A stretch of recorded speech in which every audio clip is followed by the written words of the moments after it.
Play only his second competitive match since his return from Marseille, but there's still no place for Nigel Spackman. Manager Walter Smith has clearly gone for experience, so young Neil Murray, who made such an impressive debut at right back on Wednesday, is kept on the sidelines, and the number 2 jersey goes to Ian Ferguson. The 25-year-old cost £850,000 from St Mirren 4 years ago, but illness and injuries restricted him to only 17 starts last season. Gordon Marshall was the major pre-match doubt for Celtic, but he's satisfied Liam Brady that he's recovered from his neck injury. Gary Gillespie is out, but Mike Galloway also passed the fitness test this morning. The record signing Stuart Slater is kept on the bench, but it's a brand new experience for Andy Payton, who cost £750,000 from Middlesbrough and scored his first goal, only his second match, to win the Skol Cup tie against Dundee in midweek. He's the only player making his Old Firm debut. And the referee this afternoon is Mr. Jim McCluskey from Stewarton, handling his 5th Old Firm match. It's his 7th season as a FIFA official and his 9th as a Grade 1 referee in Scotland. So referee Jim McCluskey prepares to start the match. It's interesting to see Ian Ferguson there in the number 2 jersey, starting the match with Trevor Stephen, and it looks as though Rangers have gone for a back four with Dave McPherson at right back, Gough and Brown in central defence, and David Robertson at left back. There's Ferguson in a midfield role. Stuart McCall's first tackle. And asking too much there of David Robertson. So a very interesting tactical formation sent out by Walter Smith for Rangers. Trevor Stephen, Ian Ferguson, Stuart McCall and Peter Halstra across the middle, with McCoist and Haitley up front. And McCoist policed all the way there by Tony Mowbray. McCoy starting the season as he ended last season, scoring goals. He's found the net 7 times already this season. A long throw from Robertson, that's well taken by Marshall. That will reassure those Celtic supporters behind him that he's fully fit. Here's Brown. Halstra challenged instantly there by McNally. He's at right back despite wearing number 6 for Celtic. Mowbray and Galloway in central defence. Tom Boyd at left back, although he's wearing number 2. So in the middle of the field, it's Miller, Grant, McStay and Collins, with Payton and Craney the front 2. So both sides operating here in 4-4-2 formations early on, although both ideally set up to switch to 4-3-3 when required. Halstra can go forward for Rangers and Miller for Celtic.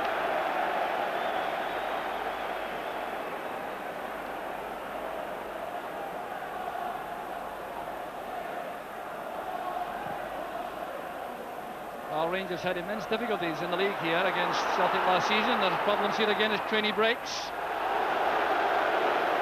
He does find such excellent positions up front for Celtic.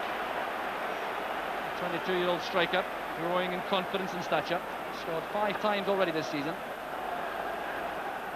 Let's go to him again. Didn't seem in any way inconvenienced there with that kick out. Haitley's header was aimed for Halstra. Supported well by Robertson.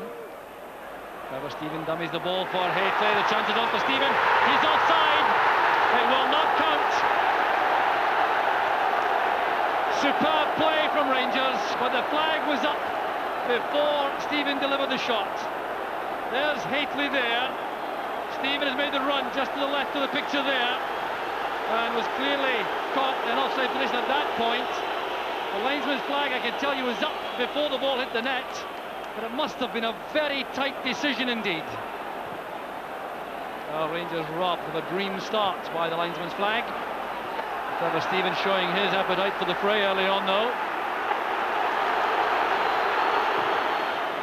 Good layoff from Haitley. There's McCall. That's for McCoist.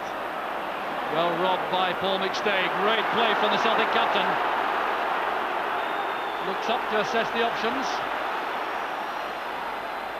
Grant to Collins. Boyd supports on the outside.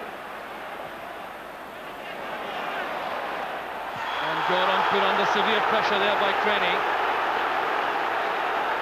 Contact in mid-air, which the referee would never sanction. Boyd lofting it across, not quite what he intended, I reckon, and Craney making his presence felt there. A reminder for Gorham. Mowbray with the pass back, remember, Gordon Marshall has to play this with feet only.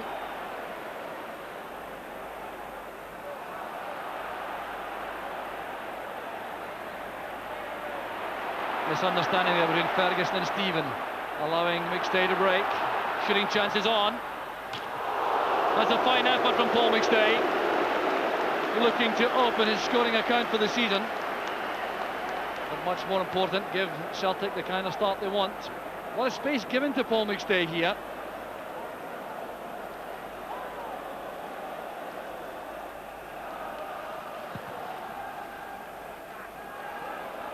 Here's Mahately finding space, coming off his marker. Here's Mowbray. Celtic using Mowbray on Hately and Galloway on McCoist for the most part.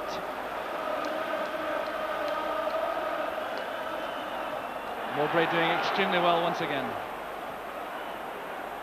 This is McCall. Good hustling tactics there by Miller for Celtic. Good judgment shown again by Mowbray. Ferguson doing well with Stephen for Rangers. Well, I'm sure that ball was meant to go right across to Dave McPherson, and Stephen intercepted.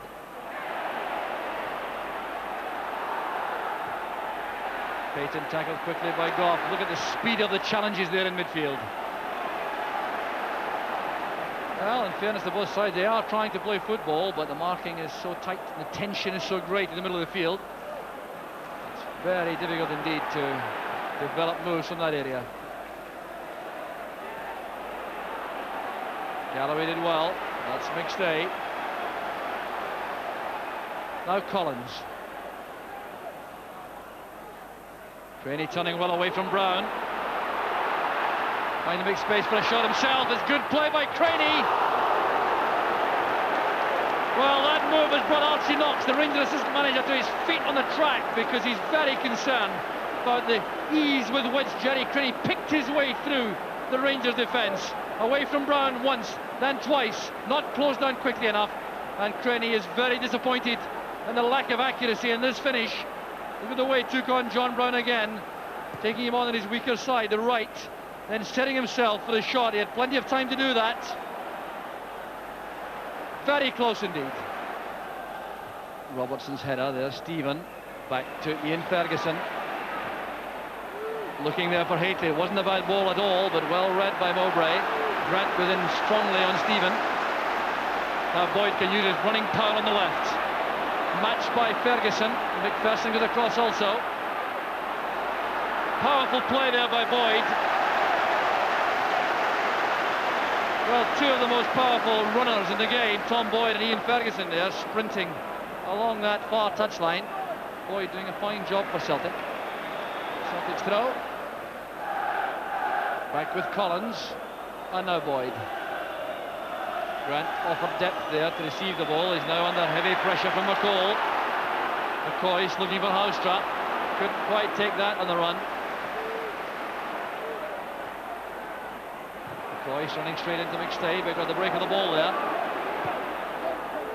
That's for David Robertson. He's onside. A great chance for Rangers.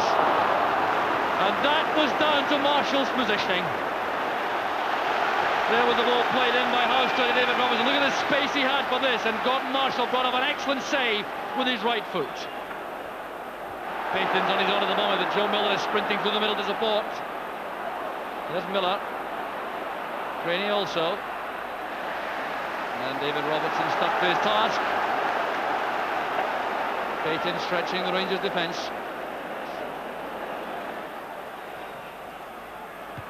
Won by McPherson.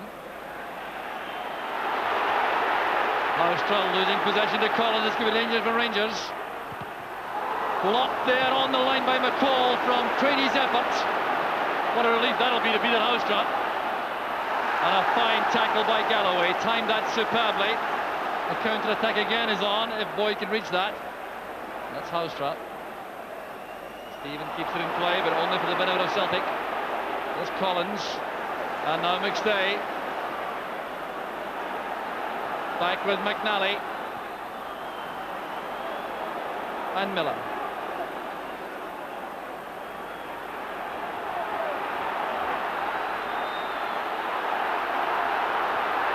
Robertson wins in the end. Miller caught in two minds. A foul by McStay on Ferguson. Well, Celtic came very close to the lead here when Houster lost possession to Collins. Look at the part played here by Stuart McCall, blocking that effort from Trainee.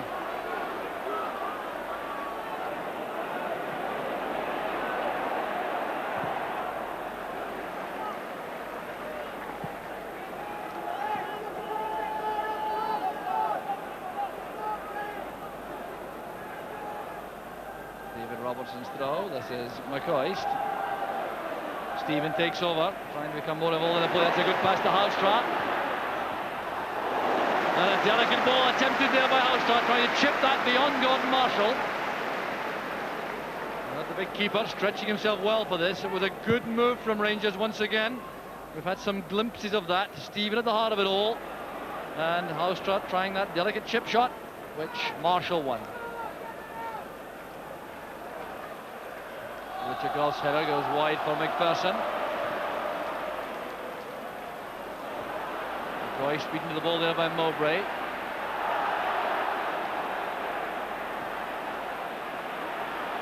Collins again claims the ball for Celtic. Goff did well to intercept. Mowbray so quick in the ground, but Mahoustra has won it back. Here's McCoy with a great chance for Rangers. Well, that one split second made all the difference.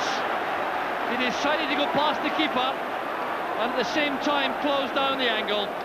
The best chance of the match so far without question. Houstra's pass, McCoy's in the clear. That's the touch which denied him the real chance, and Marshall reacted well. Gately getting up well, but under severe pressure from both Boyd and Mowbray. So Celtic survive.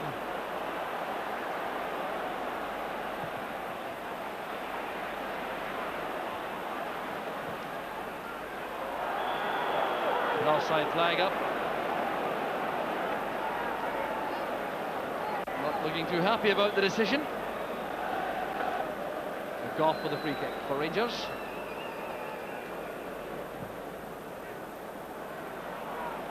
Gately doing well again. McCoy's won that for Stephen. This is Houstra.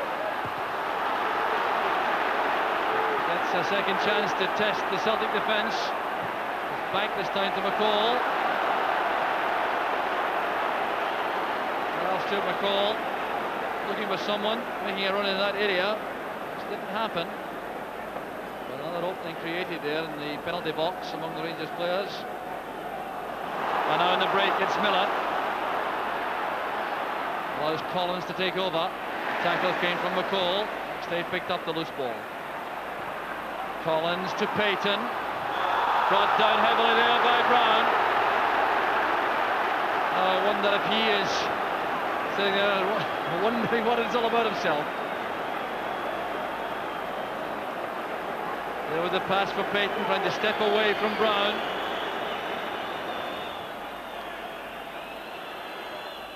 Collins to McStay. Well charged down by McCoist and McCall. Taken again by Collins, and Gorham calmly and sensibly turns the ball behind for the corner. Andy Gorham enjoying himself, and it was good play there by the two Rangers players who closed down McStay. Well, it reached Collins, though. This is a dangerous ball, sensibly handled by Gorham. Person's header. There's Peter Grant. A very well controlled volley that by Grant. Knew it would dip if he struck it correctly. And a very good effort there from Peter Grant, and a good flurry of attacking play from Celtic.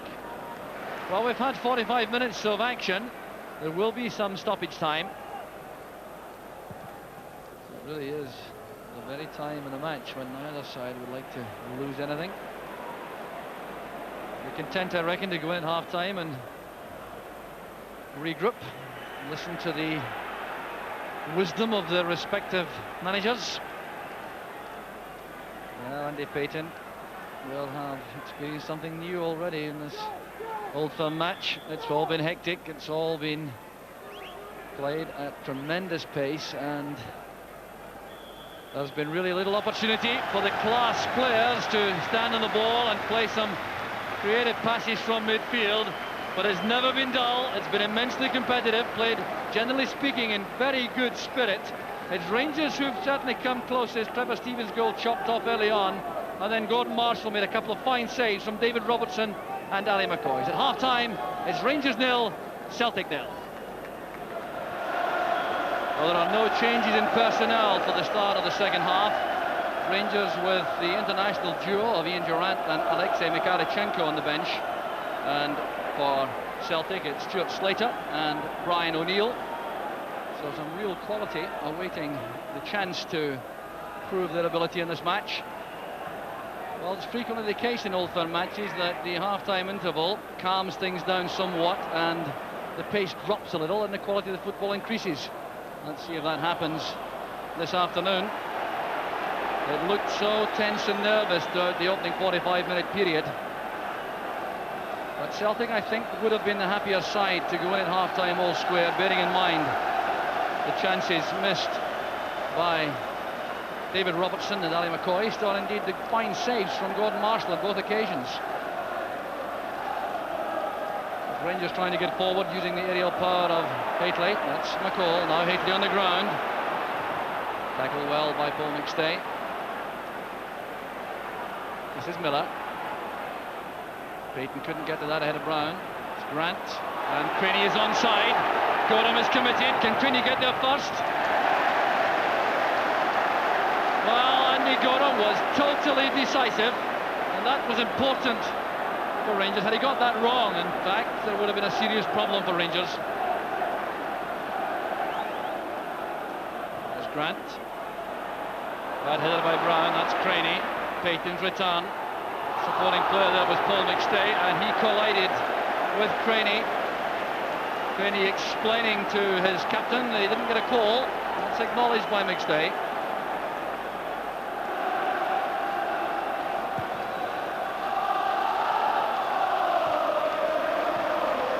Payton playing it wide.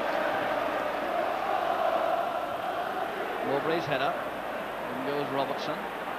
It's Grant. McStay trying to pick out Joe Miller. Brown with a cross for Rangers. Another feature of matches like this is that forward players like Joe Miller do a lot of tackling. So both sides start to defend as soon as the opposing side has possession, no matter how deep in the field that is. So we see Craney and Payton for Celtic challenging Rangers defenders, and of course Haitley doing the same. The other end, Craney trying to get the better of Brown. He couldn't manage it. Another good bit of play from John Brown. Good play also by Ferguson. So quick coming out of defence. Haitley getting it ahead of Galloway. The supporting player now is Stephen. McPherson. Off to McCall. Space on the left now for Robertson. Making for the byline. Well, Paul McStay has done some very good defensive work in midfield for Celtic this afternoon.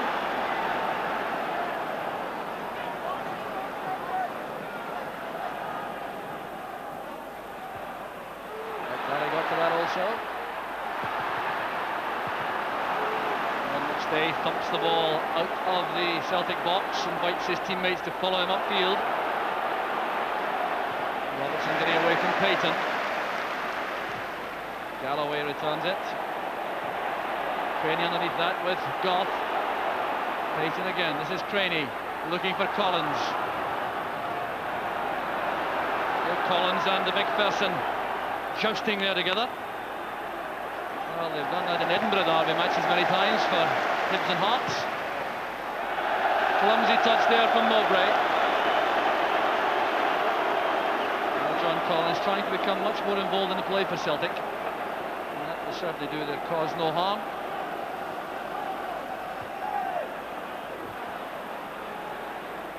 Forced to go back by the attentions of Collins.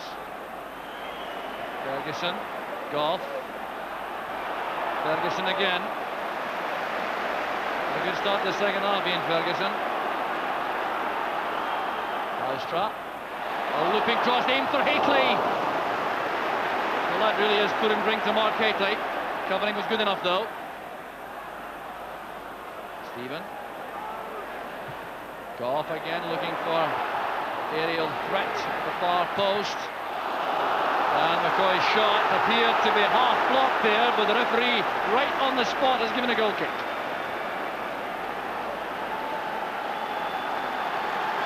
So the first sign of activity on the bench comes from Celtic. Here was the chance set up by Trevor Stephen, back to Goff. And as it broke out here from the header from Houstra, McCoy sent it wide.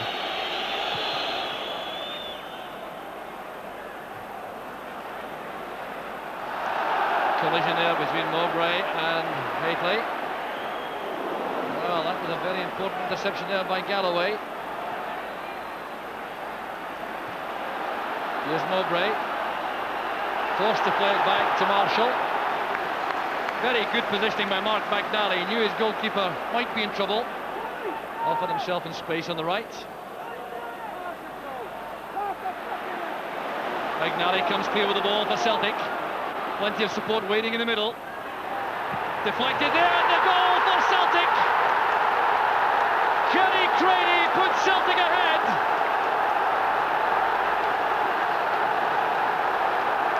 Right in front of the Celtic supporters. It was a fine move, but there was a touch of luck about it as well. Developed there on the right, there was a deflection getting the ball to Craney, and what a deadly finish that was as he ran off his marker to leave Gorham helpless.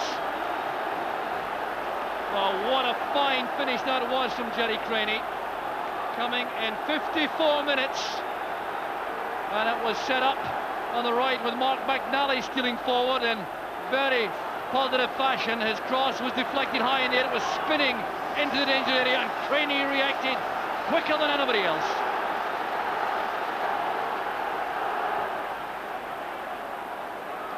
Here's Ian Ferguson. Unfortunate slip there, allowing Boyd to step in. That's for Craney.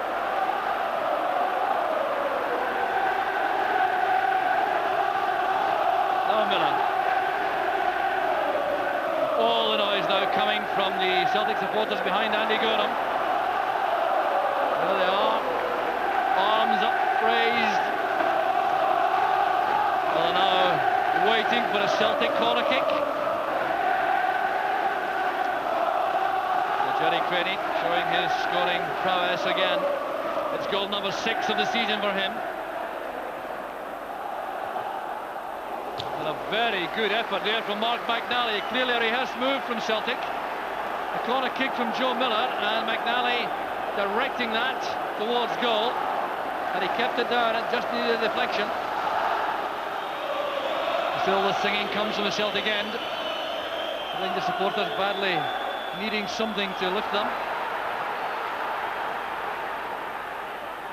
Found its way through here. Chances on for Houstra, running into trouble. Haitley sets that up for Stephen. Well, Collins denied him any time or space. Craney challenging in the air. That was well read by Brown. He realised that Craney had misjudged the flight.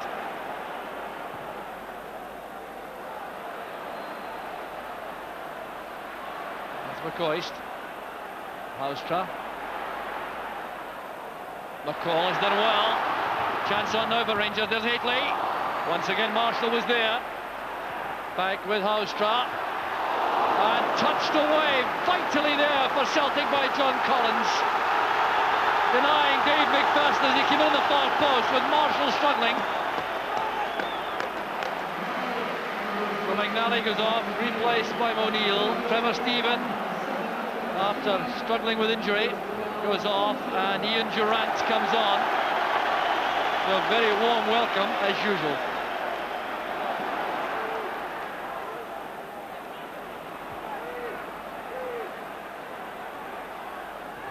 going forward, linking with Durant. Again, Mowbray is there for Celtic.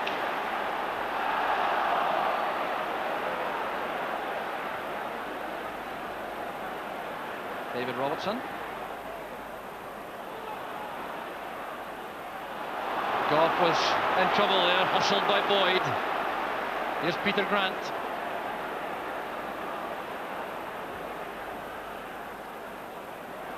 Good pass, finds Craney. Now Miller. Good tackle by Brown. Ferguson to McCall. This is Durant. Well, the pace of the match has dropped just a little, and we're seeing a lot more passes being put together by both sides. Can Houster get there in time? He did extremely well. The chance is on. The equaliser from Ian Durant. 69 minutes of the match gone. And Ian Durant brings the Rangers supporters to life. It was a brilliantly set up goal. The pace of Houster was vital here. Pulling this back. The layoff came from Haitley. The deadly finish from Durant. And this time, Marshall didn't have an answer. Well, the ball played forward there by McCall, and Houster had to get out for that full tilt. He got there just ahead of O'Neill. Look at the layoff there from Haitley. Superbly set up for Durant. And what a finish.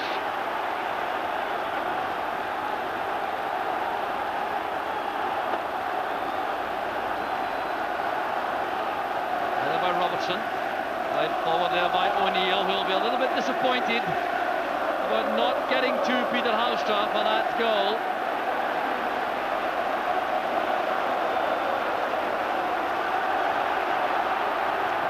Cross here from Houster, and the rebound missed by McCoist. Rangers are in full cry now. Disappointment for McCoist. It really was a good chance. Again, created from the left. Houster whipping the ball in. Marshall made a good block. It was a fine chance for McCoist. Miller again. Through the legs of Robertson. Well, a very disappointing cross after the nutmeg. Pulling the ball through the legs of Robertson. He really would have expected to do better with the cross. Boyd to Craney. At the space it goes to Payton, but that's spilled instantly by Brown. Oh, it's good play by Haitley. He's very quick indeed over the ground here. Galloway is struggling in his wake. Haitley going right into the near post. McCoist and Houster waited in the middle. And Haitley undoubtedly regretting that he was on his weaker foot, the right here. If it had been from the left, you would have fancied him strongly to finish accurately, but the right is undoubtedly a weaker side for him, and the accuracy wasn't there. But he was quick enough with the ball at his feet to keep ahead of Mike Galloway. He was looking up there to assess the options. The marking was good inside the box. That's why he tried for goal himself. Boyd may fancy a run past McPherson. Well, back it goes to centre to Grant. Collins again. Craney comes wide, followed by Brown. Patient play by Celtic. Probing for an opening. Oh, that's great play. Paul McStay. Fine play by McStay. Well, that was real quality play from Celtic. They refused to be rushed into any ambitious passes, kept possession well. The little interchange there between McStay and Craney set up McStay for the chance. Great ball returned there by Craney. Now McStay has got to face, checks inside. Gorham cutting down the angle.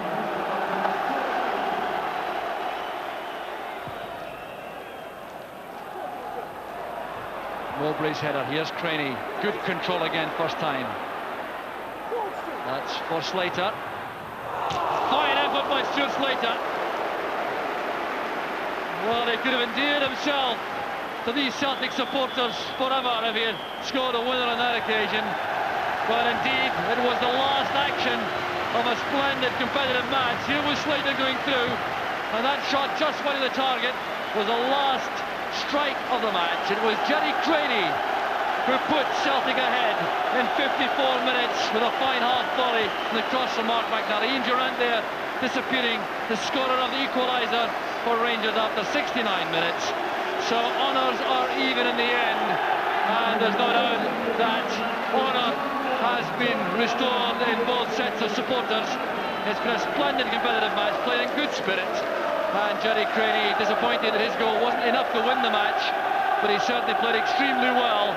And while Rangers had more chances in front of goal, I don't think either side will complain too much about the final result. Rangers won, Celtic won. Liam, are you happy at getting a point, or sad at losing the match, or losing the point at the end? Well, I was quite hopeful. I think when we took the lead, and we had a little spell after we took the lead where we played very good football. But all credit to Rangers. They came back into it. They pinned us in their own box, and the way the conditions were, it was difficult for defenders. And they got their equaliser. But all in all, I'm very satisfied. I thought both sets of players were a credit to their clubs. Do you think the standard of play was the kind we would expect from two of the top clubs in the country? Yes, I thought it was very, very good. What about your new men? Andy Payton was on for most of the match, and then Stuart Slater came on late. How did they find this occasion?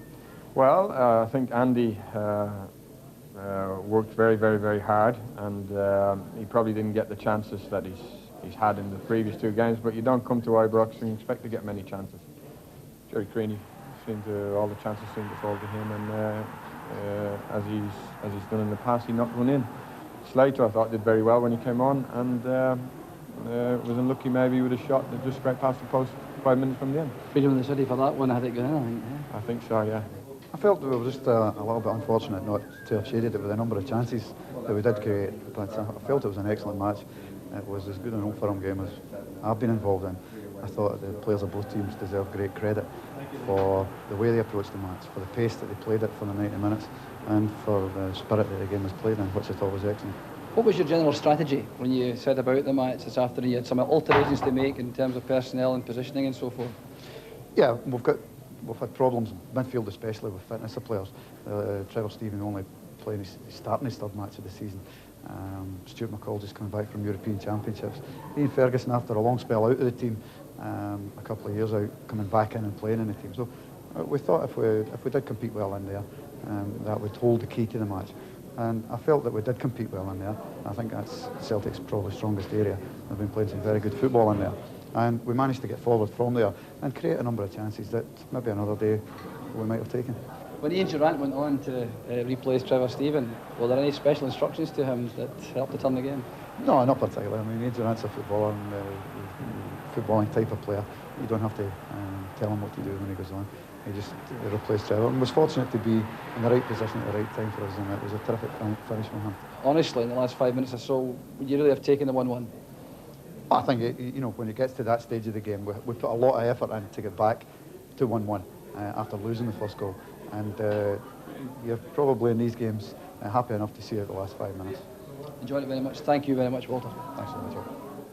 So it finished 1-1, honours even in the Old Firm match, the first one of the season. Let's get the views now of Jock Brown and Derek Johnston. Should Rangers have had